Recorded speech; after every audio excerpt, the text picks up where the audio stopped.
All right. Do whatever you want. I'm done with it. Whatever I was gonna do. So now the Excel is enough. Pinto and these different consultants. Okay. So this case is a 84-year-old female. Essentially, she's coming in with a sort of acute or subacute vision loss. She had a cardiac stent that was done about a week ago, and after that, the next morning, she noticed this kind of weird smoke or smokiness that she was seeing in her vision. It's more so on the left side, and she's specifically saying in the left eye, but on the left side than the right side.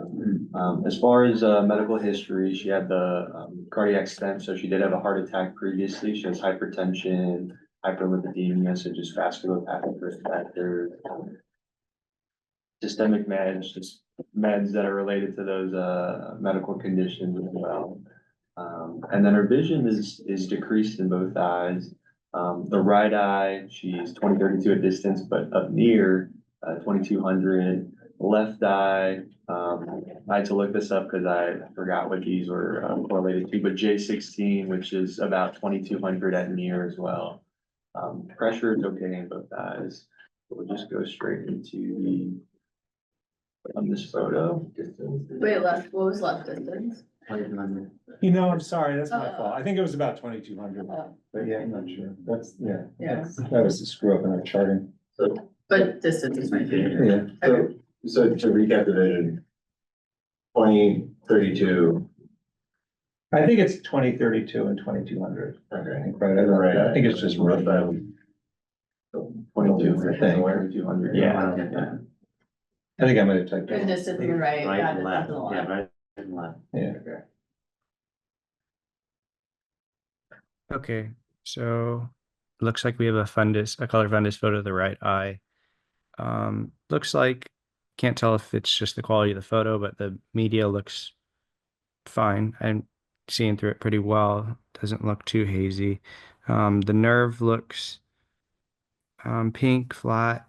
Looks like a little bit irregular along the edges, but it's sharp. It's not, there's no obvious like edema or swelling that I can tell. The vessels look good, maybe a little bit of attenuation, no tortuosity of the vessels.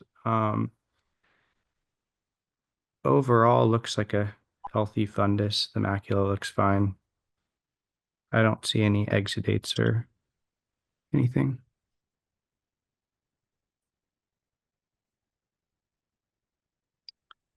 And color fundus photo of the left eye. Again, media looks okay. The nerve looks flat, like small cupped disc. Vessels look okay, not dilated or tortuous. Maybe a little bit of arterial or attenuation. And then the macula, it looks like, I can't tell if it's just the photo, but it looks like just temporal to the nerve, temporal and inferior to the nerve. There's like an area of like yellowish extending inferior. Yeah, right where you're kind of pointing, that whole kind of, without obvious like borders or anything, but I can't really see anything else that's sticking out to me right now. And then what about can you see these little dots? Um, You need high yeah, resolution. yeah. So like little speckled, I don't know, like whitish cream dots around the fovea. What diameter are they about, roughly? They're tiny. I don't know the size of them. I would go 50 microns. I mean, what is this, 200 microns here? We always say the vessel's 200. Maybe 20 to 50, Okay. maybe. Small though, they're small. Hard to see. Yeah. Hello. Not now. And then this is just an autofluorescence that we have. IR, infrared. IR. So infrared. Now you see this throughout the entire macula of both left and right eye. You see like this mottled appearance of hypo and hyper Reflective. reflectivity, or what do you call it? Reflectivity. So by IR each reflectivity, if you want to be Yeah, precise. hypo and hyper reflectivity, sort of modeling that corresponds to those little white dots. And you see more than you did on the colors, right? Yeah, much more obvious in this photo than the color fundus.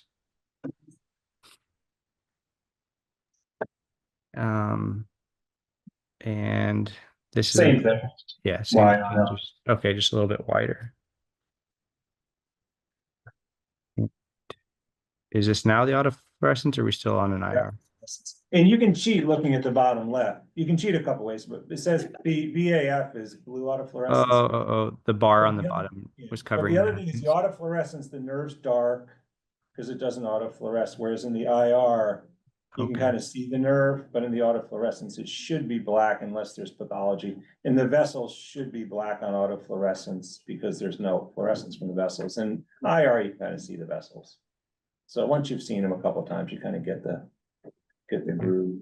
So with the fundus autofluorescence here of both of the right eye, you just see a normal hypoautofluorescence of the fovea, and then surrounding you have kind of speckled hypo and hyper autofluorescence, and kind of similar in the left eye as well. You have like a normal expected hypofluorescence of the fovea, and then surrounding in the peri and parafovea hypo and hyper.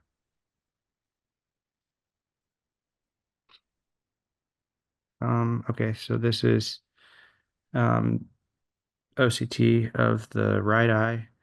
And don't worry about the fovea. I think her fovea was normal. It's just not a central cut. Okay. So don't worry about the absence of the dip. I think that's just where it is. So the inner retinal layers look pretty good. Looks like my attention is just drawn to right at the level of the RPE and Brooks. You have these little drusenoid deposits throughout. And yeah, go ahead. And importantly, which side of the RPE are they on? So I'll show you. So the white line, this back white line is your RPE line. It always is, the back one.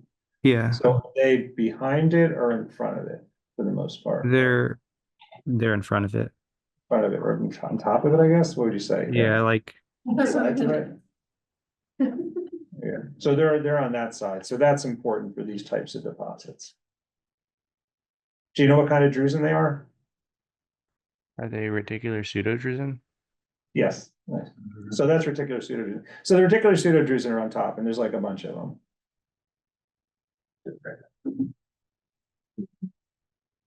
And that's the left eye horizontal vertical. Okay, sorry, I was stepping into the room. The dog was barking. But yeah, so same sort of thing, but not as obvious as the other eye. I don't see, you still see these little drusenoid deposits that are just above the RPE.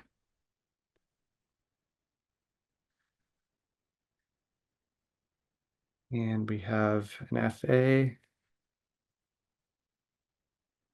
So this is not super early. So probably the left eye was the focus eye. I always do right eye first, just so I do right left. Do you guys always do right left, like right left, everything right left? Yeah. Yeah. Yeah, it's good to do those. It's good to have routines.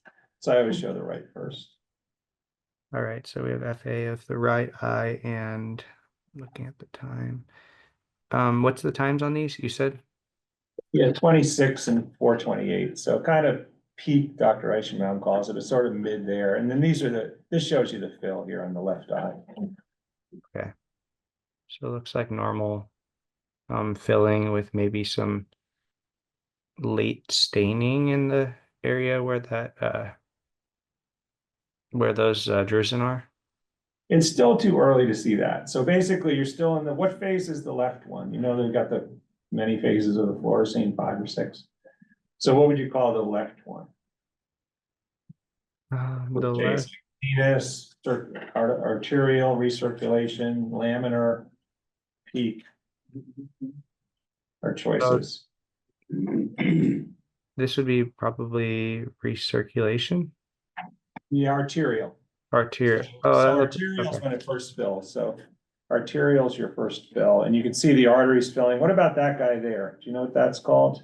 like a cilioretinal Yeah, artery? perfect. So you got cilioretinal there, 20% of people have them. So this is arterial. Your arteries are filled and your veins aren't filled. This one is, I guess, also arterial, right? Because the veins aren't filled Yeah. yet. Yeah. So you got early, and they should be pretty quick. So you go 11 seconds to 12 seconds. So arterials, the first phase is arterial, and then what do you got next? Do I just keep going? Venous, arterial Yeah. venous, and then venous.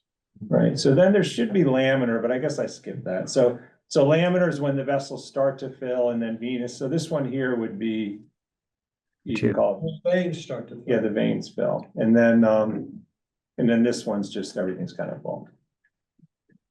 So you got arterial, and you still need to know those. You have choroidal, Yeah, the choroidal blush, which is, which takes about a second, right? Right. And then the arterial is 1 second. right, And then you have the laminar, which is several seconds.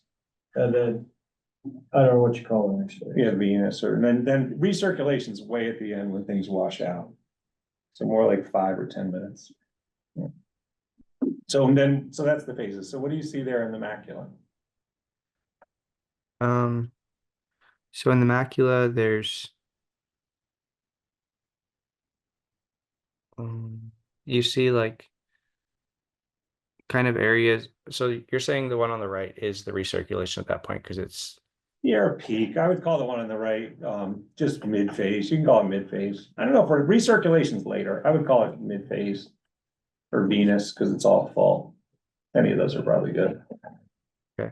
So all I'm really my attention is drawn to is just those areas where the drusen were, where you're just seeing hypo and hyperfluorescence along them. It doesn't look like they look very discrete and sharp, just small, like you said, 50 microns It's or so. mostly hypo, I think. It's always hard to tell, like, which one's It's the a mix. bad. Yeah, It's a which mix. is bad? Is it like between? I think they're hypo, and in between you're seeing some stuff, but it's always. Okay. I think some of them are staining. I think you got a mix. All right, yeah, let's call it a mix. And then, and they're nearly confluent. So with drusen, they sometimes are confluent. I would call these confluent. All right, good. OCT, Yeah, we had that before. the reticular. And then the main thing on the fluorescein, so did I get, I like this case because I don't get fluoresceins for reticular pseudodrusen. So remember the patient's history? What she came in for? Yeah, she was it was shortly after cardiac stenting. She had like loss of vision in the left eye, right? Or significantly Sudden decreased vision vision. change. So on the Oh, the fluorescein. smoky, she had like a smoky appearance in that eye. Perfect, thanks. So the fluorescein, we're looking for a vascular event. So do the vessels look pretty good on the fluorescein? Yeah. Yeah, so that's basically, so the point of the fluorescein was looking for a possible occlusion, a branch occlusion, maybe there was a clot that went somewhere, or an embolus, not a clot. So basically I got the fluorescein for that, but now it's nice because we have a fluorescein for reticular pseudodrusen. Nice. Good brain in my eye. Eventually, I think. Albert, but Yeah, so yeah, just this summary of the findings, essentially the biggest finding that we had out of all those, all the workup was just these little reflective spots that we're seeing on all the different imaging and essentially it was in both eyes. So OU established that as reticular pseudodrusen. So yes. do you have a differential for the white spots? You can come up with something. I mean, just macular degeneration, other retinal pigment dystrophies. But yeah, mainly like macular degeneration versus pseudodrusen. And then, yeah, what you said at the, with the OCT, that's really how I would distinguish them, just where they sit in respect to the RPE, whether they're under or above. And then kind of just their pattern, how they're just so, I don't know, it looks like, it just has like a characteristic look after a while. They seem to look the same on fundus. The other thing about these is the IR, they just light up on IR. It's one of the few things that IR is helpful for, Okay. which everybody gets because it's the wavelength for your OCT scanner. So you're constantly looking at these IR scans because they automatically come with the OCT scans.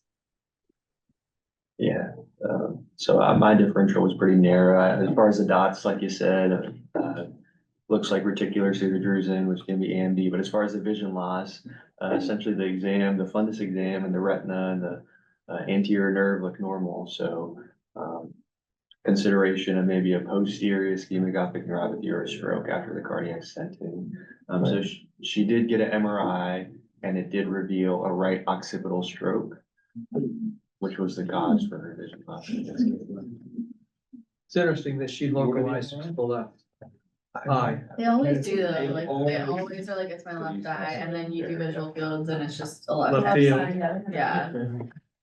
And it was a funny history, vision loss was funny, I remember her saying she was in her room, I think what she said was she looked up at the vents.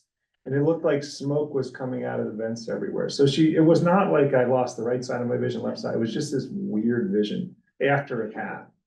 So you figure, okay, she had a cath and her vision's funny.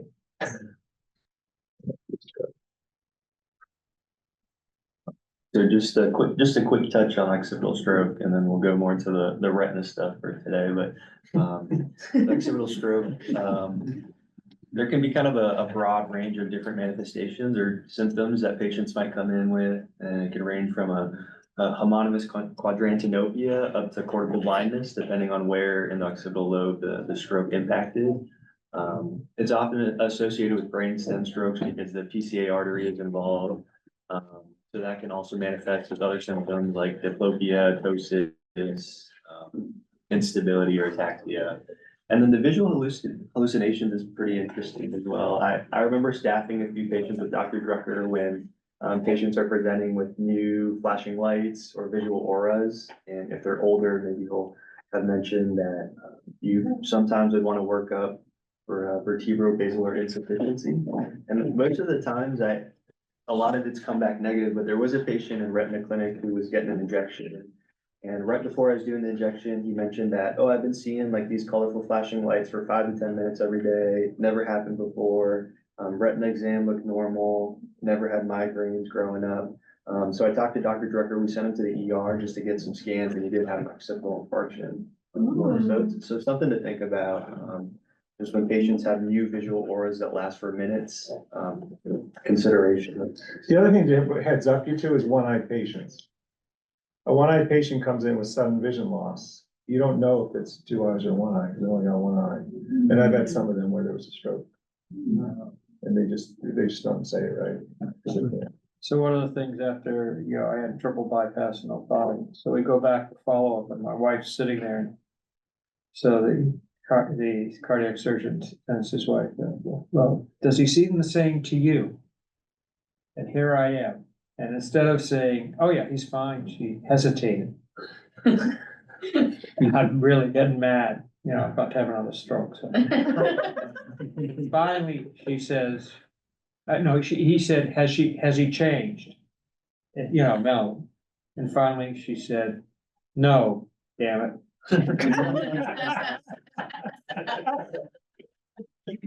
Really funny.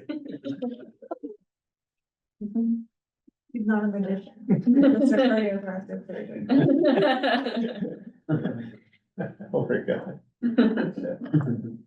And then just a quick little statistic I found somewhere out there. There is a somewhat decent proportion of strokes that can happen after cardiac cath.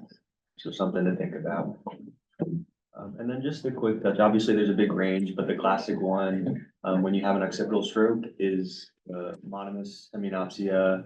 And then you can have that macular sparing if it's a PCA stroke, because there's a tip of the occipital lobe that's also perfused by the MCA that supplies the macula as well. So sometimes you can have that as a classic sort of visual field.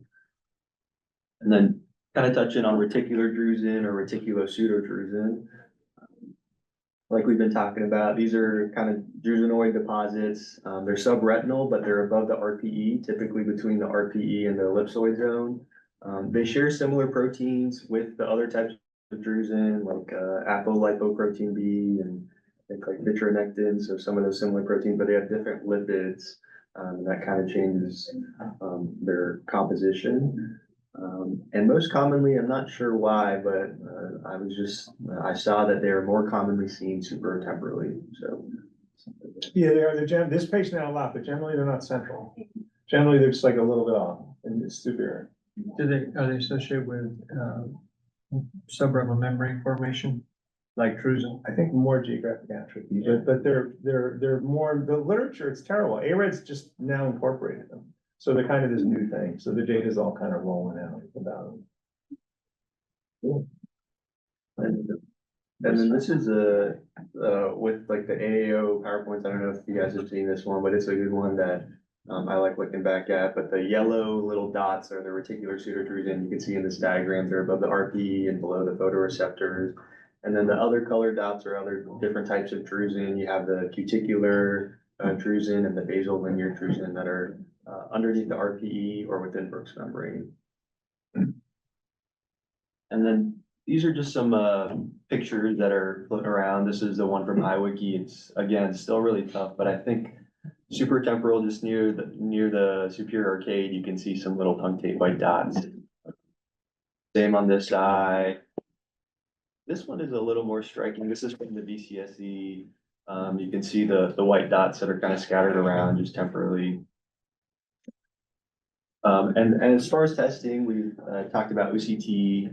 That's probably the clearest way to see it. You'll kind of see the sharp mounds that are coming above the RPE, and you could theoretically grade them. I think there's a grading system, 1, 2, or 3. 1 is it's just above the RPE. It's not really affecting the ellipsoid zone. Grade 2 is if it's starting to change the contour of the ellipsoid zone, and then 3 is if it's puncturing the ellipsoid zone.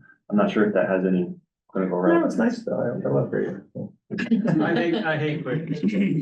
I can never remember the damn numbers. I like the- And then these are some pretty good pictures. You see that one right in the center where it's right above the RPE, it's puncturing the ellipsoid zone. So that's a good demonstration of that. You know, it's almost exactly like that too, is syphilis.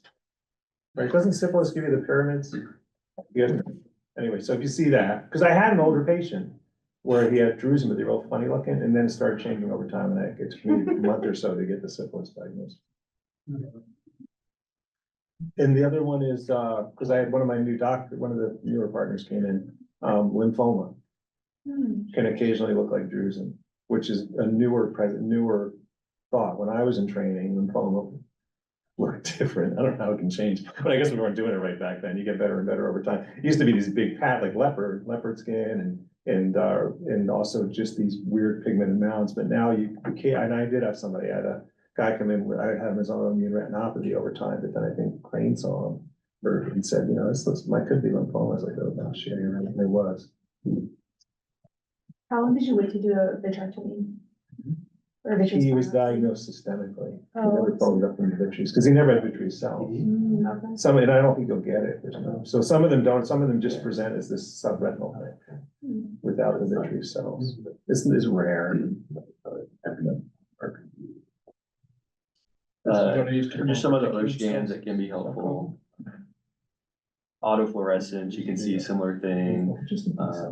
It was tougher to see on our fluorescence, but you'll see a similar thing. You kind of have this like lacy pattern. You can see those little spots there.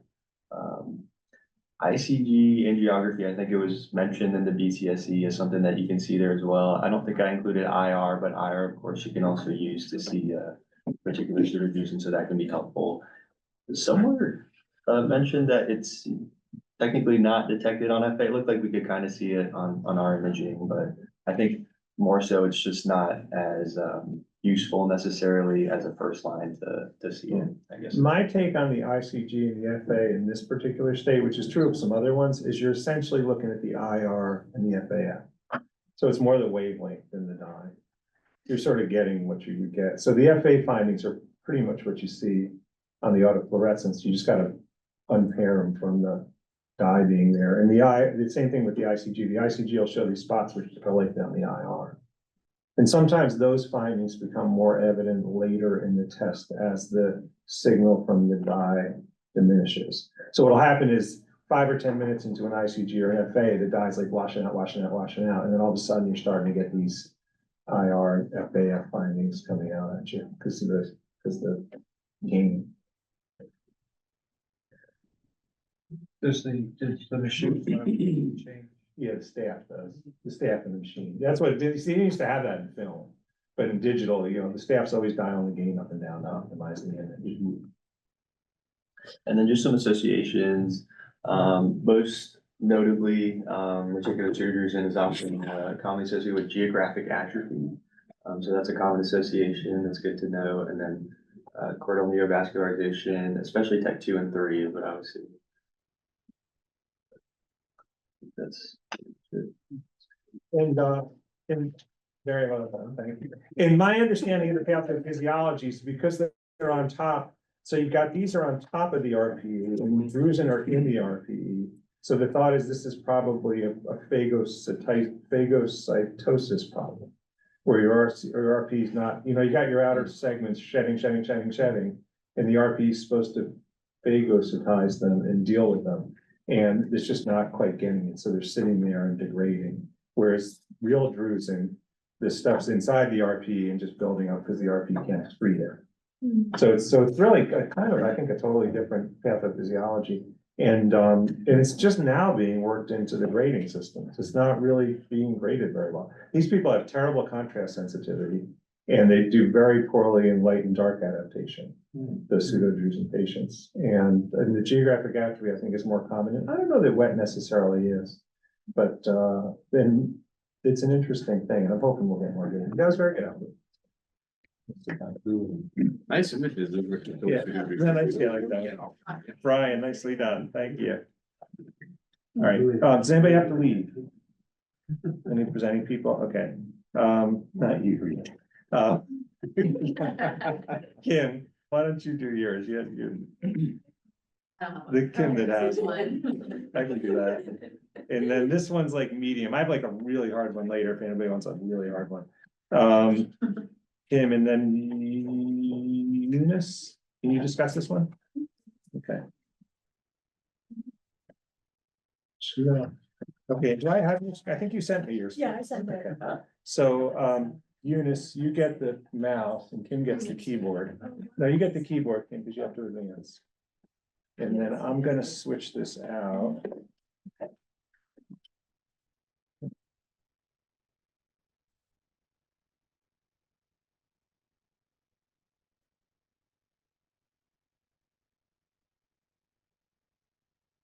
You should still be seeing our screen, right? Which I like that.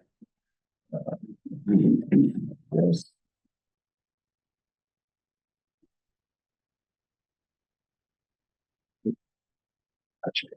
Code gray, There we go. No, that's not what I eight wanted to do. two, Oh, code no, it gray, was. eight alpha two. Send me a lost page or something. Good, great. I never remember what. What's a they code are. gray? Oh, It sounds like a silver. It's an unruly patient or visitor.